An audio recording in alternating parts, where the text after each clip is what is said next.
What if I told you that in the year 1889, in the quiet valley of Pennsylvania, a wall of black water came thundering down, not just a flood, but a roaring grave that swallowed thousands alive beneath mud, timber, and silence? What if behind the catastrophe lay whispers of greed, secrets buried with the enslaved, and the forgotten bones of black laborers whose stories were drowned with them? Tonight, we peel back the veil on Johnstown, where the flood was only the beginning. If you dare to walk with us through shadows and storms, subscribe now. Let your name be etched among those who remember what history tried to bury. The year was 1889, and high above the valley of Johnstown, the South Fork Dam crouched like a slumbering beast, stitched together with mud, stone, and the careless pride of men who believed themselves masters of both nature and fate. The dam was a wall against eternity, holding back a lake vast and brooding, its surface dark as iron beneath storm clouds. It had been weakened long before this year, patched and repatched with the desperation of workers whose warnings were ignored, whose sweat and blood were poured into cracks that could never truly hold. Black laborers, hired at pennies and discarded like broken tools, had touched every stone, their calloused hands tightening the dam's fragile seams. But their voices, like the whispers of the grave, went unheard. Around the lake, the wealthy idled in their grand South Fork fishing and hunting club, dining on pheasant, sipping brandy, and boasting of industry and progress. They saw the dam not as a danger, but as a spectacle, a backdrop for their leisure, a monument to their privilege. Below them, however, the dam pulsed with tension, its foundation groaning when storms lashed the mountain. Each creak of timber, each shift in stone was a whisper of doom. The workers had heard it. They had spoken of it. But the valley of Johnstown, cradled below like a sacrificial lamb, continued its toil in ignorance, believing that the wall of earth above them was eternal. The rains of May thickened the soil, filling the air with the heavy scent of wet earth and decay. Thunder rolled across the Alleghenies like a warning drumbeat, yet still the lake swelled, restless, hungry. Black families in the valley lived nearest the floodplain, close to the iron mills and railroads that depended on their labor. They knew too well the indifference of the powerful. When their men spoke of the dam's fragility, they were mocked, as if fear itself was a weakness unfit for men who had already survived chains, hunger, and fire. Yet the silence in their voices carried a deeper truth. They felt something in the bones of the valley itself, something waiting to break. At night, the dam loomed in the distance, a silhouette against the moon, its waters whispering in tongues older than steel. Children dared not speak of their dreams, where the mountains split open and water came rushing down like judgment. Mothers hushed them, pressing them close, though in their own silence they too felt the dread. And in the club above, the wealthy scoffed at storms, boasting that their walls would hold forever, their laughter ringing across the lake like a curse. But beneath their laughter the dam trembled. It was not a question of if, only when. The storm deepened, the earth softened, and the water pressed harder, pushing against a wall that was never meant to last.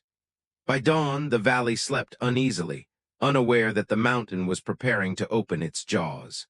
And in the silence before collapse, the dam whispered, not to the rich who feasted above, but to the forgotten laborers whose bones already ached with prophecy. Before the floodwaters, before the fire, before the morning when the mountain roared, Johnstown's valley carried another silence, one buried deep in its earth. Long before 1889, before steel mills rose and railroads stitched the land with iron veins, this soil was already a graveyard. Beneath the soot and coal dust lay the bones of men and women brought in chains, enslaved not by law alone, but by labor that consumed their flesh and ground their spirits into dust. They were the shadowed architects of the valley's industry, building the foundations that others claimed as progress. The dam itself had felt their touch. When its walls were raised, when cracks appeared in its flawed design, it was the hands of black laborers that filled the gaps with stone and clay. Paid pennies, if at all, they carried on their backs the burden of a structure already cursed by greed and neglect. Some never returned from the worksite. Their bodies, crushed or drowned during repairs, were whispered to have been buried near the dam itself, swallowed by the same soil that would one day shudder beneath the storm. Their graves were never marked. No names were carved. Instead, the memory of their suffering sank into the valley like a hidden thread of sorrow that refused to rot. When the rains came, families in Johnstown spoke of the rising rivers. But in the quarters where black workers lived, whispers took a darker shape. The elders spoke of chains beneath the mud, rattling when storms grew fierce. They warned that the floodwaters would not only carry timber and stone, but would also awaken the restless dead, those whose toil had built a town that never spoke their names. Their labor had been silenced, their stories left to decay, yet the weight of their sacrifice pressed like a ghost against the dam's groaning walls. The wealthy of the hunting club never considered such shadows. To them, the dam was a backdrop to leisure, not a monument to suffering. They saw their wealth reflected in the lake's mirror, blind to the bones that propped its edges. Even as storms gathered, they reclined in velvet chairs, laughter spilling over crystal glasses. But the men who had labored in silence, who had bent their backs against the dam's rising stones, felt in their marrow that something older, something buried, was stirring. By lantern light, women told their children to remember the stories of uncles who vanished at the work camps, of fathers who never came home from the mines, of brothers lost in the hunger pits of industry. Each story was a warning wrapped in grief, carried like a prayer against the storm. Yet, as the rains fell harder, those warnings sharpened into dread. For in the cracking of the dam and the hollow moans that echoed through the hills, it was not only water pressing against the valley, it was the weight of the dead demanding release. And as lightning split the sky above the Alleghenies, the ground beneath Johnstown seemed to shift, as if the chains buried in its belly were rattling, waiting to rise. On May 30, 1889, the heavens split open over the Allegheny Mountains. The storm did not begin with a whisper of drizzle or the soft patter of spring rain. No, it arrived as if the sky itself had been torn wide, spilling torrents with a fury that seemed endless. The clouds sagged low and black, swollen with a weight they could no longer bear. Rain fell in sheets, heavy as iron nails, hammering the rooftops, clawing at the hillsides, turning the soil to sludge. Thunder rolled across the peaks like cannon fire, each blast a reminder that something immense was approaching. By lantern light, families huddled inside their small homes, listening to the roar outside. Mothers clutched their children tighter, with every thunderclap whispering comfort even as their own voices trembled.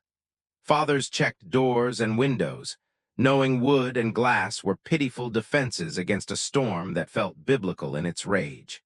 The poorest families, many of them black laborers, lived nearest the rivers that now swelled and thrashed against their banks, frothing with mud, debris, and the first carcasses of livestock swept away in the current. The stench of drowned earth rose into every breath, bitter and suffocating. Above them, the South Fork Dam groaned. Water pressed against its walls with a rising force, each surge stronger than the last. The seams that had always wept now bled openly, streams of water trickling down its face like veins bursting under strain. Engineers and workers arrived in the storm, their boots sinking into mud as they shouted orders drowned out by the thunder. They hauled stones, logs, and hay in a desperate attempt to plug the growing leaks. But every patch was washed away in minutes, torn out by a force greater than their hands could command. The dam stood, but it shook with the strain of something unnatural, as though the mountain itself had grown weary of being chained. In Johnstown below, the storm became a torment without pause. For 36 hours, the rain did not cease. Rivers overflowed, streets became torrents, and the people spoke of nothing but the sky. Churches filled with frightened prayers, their candles flickering against stained glass that rattled with each crash of thunder. Some swore they heard more than rain, a low moan echoing from the mountainside, a sound that was neither wind nor water but something else, older, hungrier. It was said that the dam itself was speaking, groaning beneath the weight of centuries, crying out like a beast in its death throes. Still hope clung stubbornly to the valley. The dam had held before, they said. It had survived other storms. Perhaps this too would pass. But the old ones, the men who remembered how hastily it had been repaired, how cheaply lives had been spent to build it, shook their heads in silence. They knew the storm was not just weather. It was a reckoning gathering above them, a punishment waiting for its hour. And as the third night of rain descended, with no stars above and no end in sight, the people of Johnstown slept uneasily. For every drop that struck the earth was not just water, it was a countdown. The morning of May 31, 1889, crept into the valley under a shroud of mist. The Allegheny Mountains were silent, their peaks hidden in ghostly veils of fog, as though the world itself held its breath. Yet beneath that silence, the South Fork Dam trembled. Its massive wall of earth and stone had been battered through the night, weakened to the point of surrender. Water surged against it like a beast caged too long, clawing at every crack, every seam, demanding freedom. Workers scrambled in desperation, their voices hoarse from shouting against the roar of the storm. But their shovels and wheelbarrows were children's toys before the Leviathan pressing against them. At 3 p.m., the earth could hold no longer. The dam gave way with a sound that no living soul could forget, a scream like 1,000 cannons, like the mountain itself splitting in agony. In that instant, the lake became a monster unchained. A wall of black water, nearly 40 feet high and half a mile wide, exploded into the valley. It moved faster than a locomotive, carrying with it uprooted trees, shattered bridges, iron rails, and whole houses torn from their foundations. The sound was not merely rushing water. It was thunder, it was collapse, it was death given voice. The first to feel its wrath were the workers near the dam, swallowed whole before they could even cry out. Then the torrent roared down upon the villages below. Families had no warning. Children playing in muddy streets were snatched away in a heartbeat. Mothers screamed as the black wave tore their homes apart, timber exploding like matchsticks. Horses bolted in terror, only to be consumed by the tide of mud and firewood and corpses. The flood did not flow, it struck, crushing everything in its path with the weight of mountains. In Johnstown, bells rang wildly, not for prayer but for alarm. Men shouted, urging families to higher ground, but the water outran them all. Whole streets disappeared beneath the surge. Factories crumpled, their iron skeletons twisting in the current. People clung to rooftops that spun like rafts in the torrent, only to be dashed against bridges or burned when oil ignited on the water's surface. The flood was not a river anymore. It was a grave that moved with purpose, devouring the living and dragging the dead along with it. And amidst the chaos, some swore they heard something impossible, the rattle of chains rising from the depths, the voices of the forgotten echoing in the roar. Survivors would later whisper that the flood carried not just bodies, but the weight of unmarked graves, the buried dead finally breaking free, screaming their names through the water. By nightfall, the valley was unrecognizable. Thousands were missing. Houses were splintered. Fire danced upon the black current, and the mountain, now silent again, stood like a killer watching its work unfold. But the flood had not yet revealed its darkest face. For within its depths, flames waited to rise and bones waited to surface. The flood that consumed Johnstown was no mere torrent of water. It was a beast stitched from fire, timber, iron, and bone. When the South Fork Dam collapsed, the valley below was not only drowned, it was torn apart, ripped limb from limb by a black tide that carried death in every wave. And then, as if water alone were not enough to punish the living, the river caught fire. Railcars laden with oil had been toppled into the torrent, their bellies ripped open as they spun helplessly in the current. The oil spread like a sheen of poison across the surface of the water, slick and shimmering even in the gloom of storm clouds. Then, as the waves smashed into the heart of Johnstown, lanterns overturned, gas lines ruptured, and fire leapt hungrily upon the oily flood. In an instant, the valley became an inferno. Flames raced along the water like a demon unchained, licking at rooftops, devouring survivors who had clung to floating wreckage, and burning them alive upon their fragile rafts of splintered wood. Witnesses spoke of a hellish sight. The river itself aflame, a liquid pyre carrying screams into the storm. Men shouted until the fire silenced them. Women clasped children to their breasts, their prayers drowned in smoke. Bodies already drowned were now scorched beyond recognition, drifting as blackened husks among the wreckage. The flood had become not only a grave but a crematorium without walls, a punishment both of water and fire, leaving behind only ash, mud, and silence. The black community of Johnstown, already confined to the lowest grounds of the valley, bore the brunt of this horror. Their homes, fragile and closest to the riverbanks, were the first to be obliterated, their families swept into the maw of the torrent.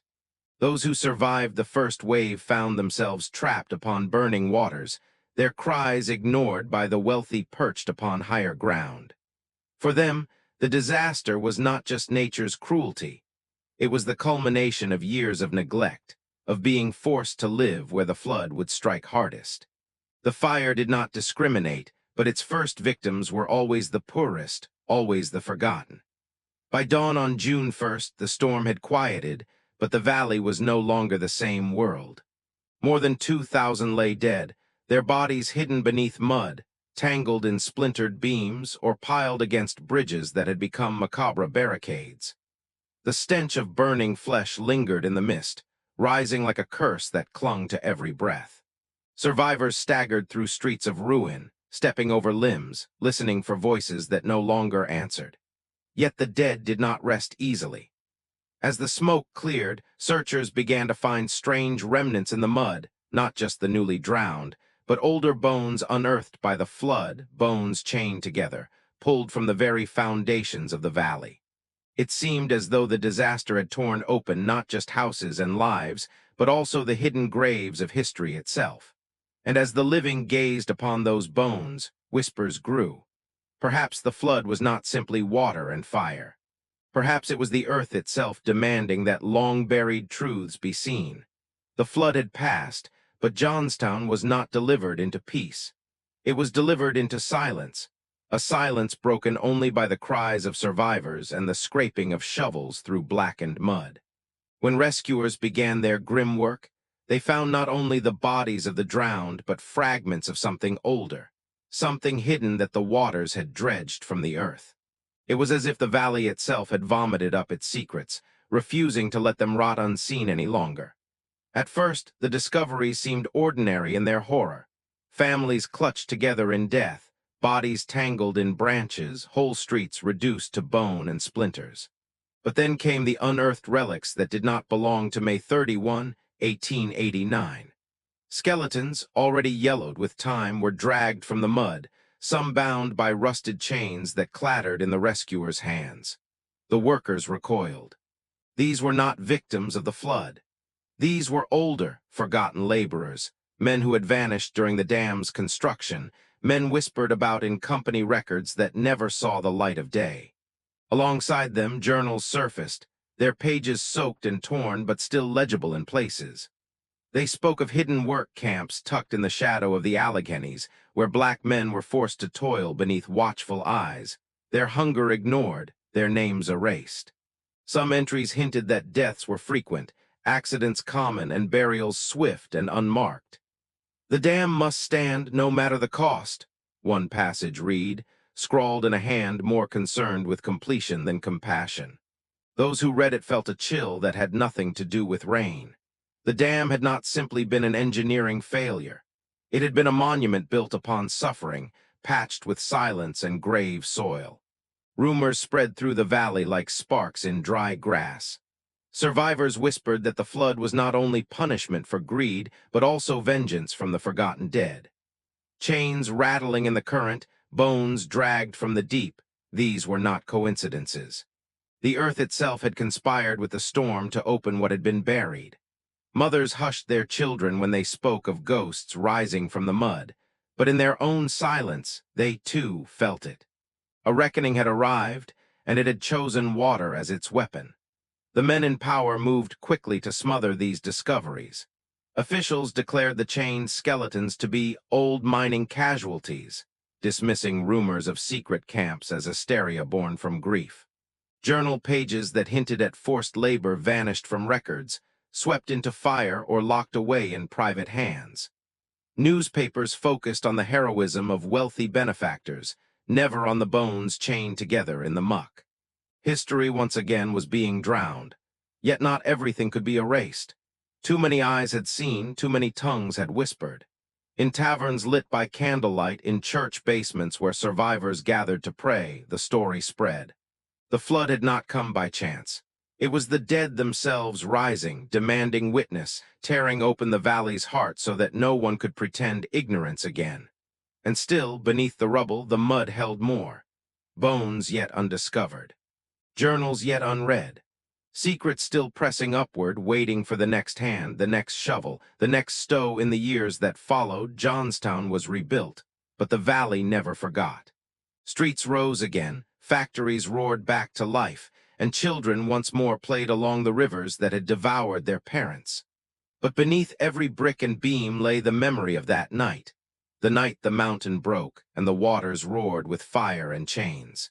The flood was spoken of as a natural disaster in official records, a tragedy caused by faulty engineering and heavy rain.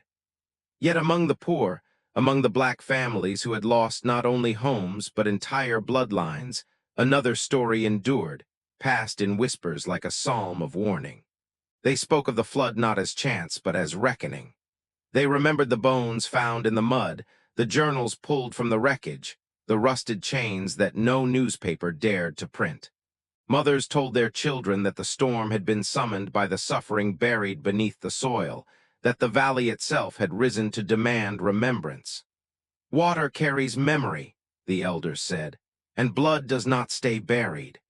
Those words echoed long after the bodies were buried in mass graves, after the ruins were swept away, after the smell of ash faded into the wind. The valley became a haunted place. Survivors spoke of dreams where water filled their lungs again, where screams echoed through their homes though no one else heard them. At dusk, children swore they could see figures standing on the riverbanks, their forms pale and indistinct, rattling chains that clanged softly against the current. Travelers who passed through the rebuilt town told of a silence that fell over the valley when storms gathered. A silence that felt like the world holding its breath, waiting for the mountain to roar again. Artifacts emerged from time to time, dragged up by farmers' plows or uncovered by the shifting river. Rusted shackles, splintered bones, fragments of journals too damaged to read. Each discovery reopened the wound, reminding the valley that beneath its progress lay a graveyard. Families carried their own relics, a burned shoe kept in a box, a scrap of fabric preserved like holy cloth, a memory repeated through generations. These fragments were not enough to bring the dead back, but they were enough to keep their names from vanishing altogether. The hunting club dissolved, its members scattered, their fortunes intact. But the ruins of their grand lodge stood for decades, its windows shattered, its timbers collapsing, a husk of privilege rotting on the mountainside. Locals avoided it, whispering that at night one could hear laughter echoing through its halls, laughter quickly drowned by a rushing roar, as if the flood played itself again and again to remind the living of what had been done. Today, Johnstown still stands, its streets paved, its people moving forward. But when the rains fall heavy, when thunder groans in the Alleghenies, a hush passes over the valley. Old men turn their eyes to the dam sites, mothers pull their children indoors, and the question rises like mist from the river. What if the dead are not finished speaking? The waters once carried their bones, their screams, their chains into the light. And water, as the elders say, remembers. Years passed, yet the valley of Johnstown never truly healed. Streets were rebuilt, factories reopened, and the hunting club's wealth slithered back into silence. But the scars remained, not just in stone and timber, but in the marrow of the town itself. For the flood had left behind more than ruin. It had left behind a haunting. Survivors spoke of dreams too vivid to dismiss, dreams of black water roaring through their homes again, of chains dragging across floors though no one walked there. Children woke screaming at night, claiming to see faces pressed against their windows, pale and bloated, staring with eyes wide as the river. Workers rebuilding the dam swore they heard voices beneath the soil, muffled cries echoing in the groan of shifting earth. Some abandoned the work altogether, unable to silence the whispers that clung to their ears even in daylight. The black community, whose dead had been lost both in life and in memory, held vigils in secret. They lit lanterns along the riverbanks, offering prayers to the unmarked souls swept away twice, once by labor, once by flood. They believed the chains unearthed were not relics but signals. The dead were not at rest, and until their names were spoken, their voices would linger in the mist. Some elders told of seeing whole processions of shadowed figures moving at night, shackled together, walking slowly through the valley toward the ruins of the dam.